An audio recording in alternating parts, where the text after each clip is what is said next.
due to Almighty God, the one and only God. We praise Him, we thank Him, and we seek His guidance, help, and forgiveness. I bear witness that He is one, and I bear witness that Muhammad, son of Abdullah, is His prophet. May peace and blessings be upon His soul, and I bear witness that Jesus Christ is His prophet. May peace and blessings be upon Him. So the topic of today is of great importance, and you've just listened to Andy, is how to achieve salvation and how to go to heaven. And my style is a little bit different than Andy. Thanks, Andy, for throwing all this humor in it. I'll be a little bit serious. A little bit. And I'll be quoting lots from the Quran and from the Bible. So prepare to get lots of quotations, lots of information. So the Muslim view of why we're here. God Almighty has created human beings, and He's created them different from angels. So He's given them the ability to choose. He's given them natural inclination to God, and He supported them with messengers, and supported the messengers with books to guide the human beings through their path towards Almighty God. And this is different from the angels, I say, because angels, they do not have this ability to choose. That's why God Almighty, He supported the human beings with all these abilities to be able to choose, to be able to see the guidance. And then this gets us to the definition of Islam. And Islam is basically submitting to Almighty God. This is the religion of God. The word Islam actually means in Arabic to submit. Submitting to Almighty God. So we don't think that Islam is a religion that has been made 1400 years ago by Muhammad. May peace and blessings be upon him. No, it's just the religion that has always been there. It's the religion of all the prophets, and all the prophets were sent to remind people about this religion, remind people to go back to the path of Almighty God.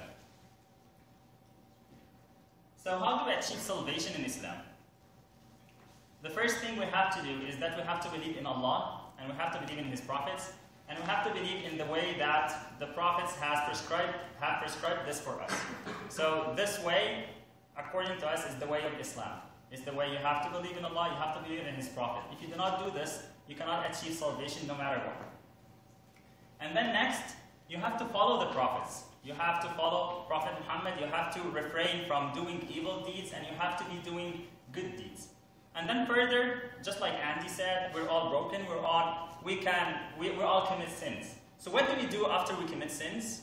And that's the major point I will try to reinforce through my talk, is that after we commit sins, we go back to the path of God. We repent, we rectify this. So in Islam, if you do this, then you deserve the mercy of God. The mercy of God is given to those who try to rectify themselves, who try to become better, and who try to overcome their sins, and to overcome their desires, and to overcome the path of Satan, the path of the devil. And if you do this, you enter paradise, which is another way of saying you achieve salvation. In Islam, like Andy alluded to, no one bears the burdens of another one. So everyone is responsible of his or her own deeds. So no one can be bearing the burdens of another one. And all deeds count. And that's why Muslims should be very critical in their life, is that every single thing they do would count. Every single good deed they would do, it would count in the hereafter by Allah, because paradise, as we believe in, is ranks. It's not only one thing. And these ranks, they depend upon how much you give, and how much you do of good deeds in life. And this is how we compete in doing good deeds and refraining from doing evil ones. And then all of this is wrapped upon reliance on our Lord, on God Almighty, which we call Allah. That we rely upon Him to guide us and to help us through this path, just like I mentioned in my introductory statement. And I want to quote some verses from the Quran that show this idea. So in the Quran, God Almighty says, and I made them all, I got them all from chapter 3, so it's easy for you guys if you grab a Quran that you can follow these later. And whoever seeks a religion other than Islam, he will never be accepted. So anything else but Islam is never accepted, and he will be a loser. So this is the first main point. Second point, if you really love God Almighty, if you really love Allah, then you have to follow me. So that God Almighty has commanded the Prophet to say this to people. If you truly love Allah, then follow me, follow the Prophet. And then Allah would love you. And then He would forgive your sins because Allah is oft forgiving and most merciful. So the prophets were sent as examples for us to follow and to learn from them how to avoid our sins, how to deal with this in this life, how to get closer to the path of Almighty God. And the last point is to repent when we commit sins. And this is how the Quran depicts this. For those, the men of God, the good people, what do they do when they sin? They remember Allah and ask forgiveness for their sins, and they know very well that no one can forgive the sins except Almighty God. And then, and they do not persist on the wrong thing they're doing. And then God promised them forgiveness when they do this. So it's basically, it's not a sort of economics. It's a sort of, you have to rectify yourself. You do not have to, just rely on someone bearing your sins and you do whatever you want. And I want to do something very critical now. I will be talking about the salvation in the Bible according to how Jesus Christ taught it. And I'm very critical here. Why? Because I myself, I don't believe the Bible is the word of God. I'm a Muslim. I believe in the Quran. Okay? But I believe that all prophets, Jesus, Moses, whoever, Noah, Abraham, Ishmael, all these prophets were sent by God, and they have the same core message to submit to God. And they're asking people to submit to God. Okay? And they kept those core values of salvation. And those core values, although I don't believe in the Bible, and I don't believe that it is a true testimony of, of how to get close to God, and it's a true word of God, but those remaining, those concepts were very prevalent, that they remained in this, I believe, altered Bible. So let's see what Jesus came and He spent some time on earth. He wasn't wasting time, and He was telling people to do some stuff. Let's listen to what He told people about. So in this is my favorite quotation in the Bible. I'm sorry to not use your favorite quotations, Andy. So Jesus said, this is eternal life. So if you're seeking eternal life, if you're seeking salvation, listen to Jesus Christ. What is the eternal life? Is to know the only true God. And to know, second, Jesus Christ, His messenger. And this is what we believe in. This is actually the statement of declaration of faith in Islam. Ashhadu an la ilaha illallah. I bear witness that there is no God but Allah. And Muhammad is His prophet. And Prophet Muhammad is His messenger. Okay? The next point is to follow the Prophet. Let's see what Jesus Christ says about this. He says, if you love me, so Andy, if you love Him, everybody, if you love Him, follow His commandments. This is what He says. And you can, I'm giving you the references. And these are well-known quotations anyway. And then, what to do when you fall into a sin? So, Jesus here is quoting from the Old Testament. He says, go and learn what I desire mercy and not sacrifice means. So He's teaching people to go and learn. So please go and learn this. This is what God said according to the Old Testament. For I came not to call the righteous, but sinners to repentance. I'm here to call the sinners to repent. So this is the message of Jesus Christ. I'm asking the sinners not to rely on me being crucified. I'm asking the sinners to come and repent. Okay? And this is, in the book, in the Gospel of Luke, I think it was chapter 10 or 15, I'm not sure, when he was given the parable of, of the lost sheep. And he was talking about how this lost sheep is going back to God and the happiness in heaven because of this lost sheep returning. So he's talking about this concept of repenting. So, now I'm making a turn. So I want to, can I grab some water? Water is important. And I'm running out of anything in my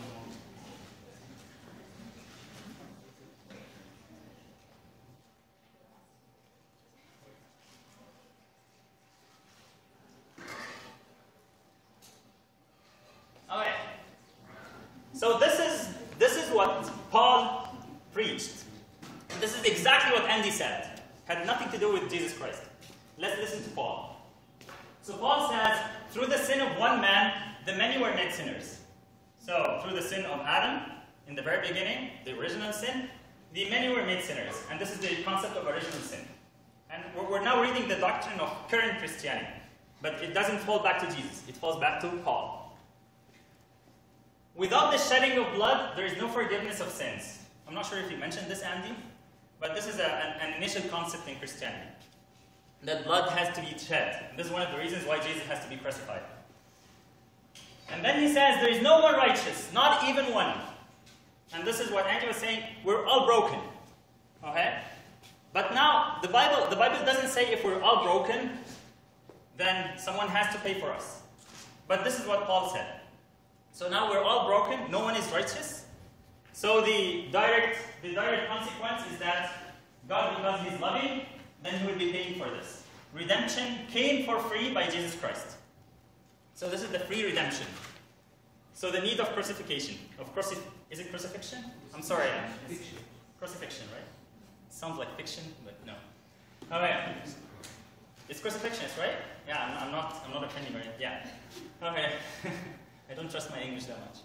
So the last thing, after all this happens, because everything is free, now let's break the commandments. So now he says, abolishing in His flesh, so Jesus Christ abolishing in His flesh, the law with its commandments. All the commandments are gone. And that's why all the Christians there, for example, they do not follow what happened to Jesus Christ on His eighth day. So what happened to Jesus Christ on His 8th day? He got circumcised. Christians are not circumcised. Why? Because they do not follow the commandments. Jesus Christ, he with His flesh, He just, the curse of the commandments, as Paul puts it, is over. We should not follow the commandments. So this is how He demolishes the law of God. Now let's see what the Bible has to say about the teachings of Paul. Of course, the teachings of Paul are in the Bible. But I'm talking about, I'm getting these out, and I'm comparing it to the rest of the Bible. So the original sin, and actually in Ezekiel, in the Old Testament, it completely nullifies this concept. There is nothing like the original sin that we have today, or something like this. So it says, the son will not share the guilt of the father. So my father did something bad. Why do I have to pay for this? And the second concept is that blood has to be shed. I'm not sure if I have much time, but I don't want to go into the detail. But if you go the book of Leviticus, you'll find that there are other ways to get salvation and to seek the forgiveness of God other than shedding blood.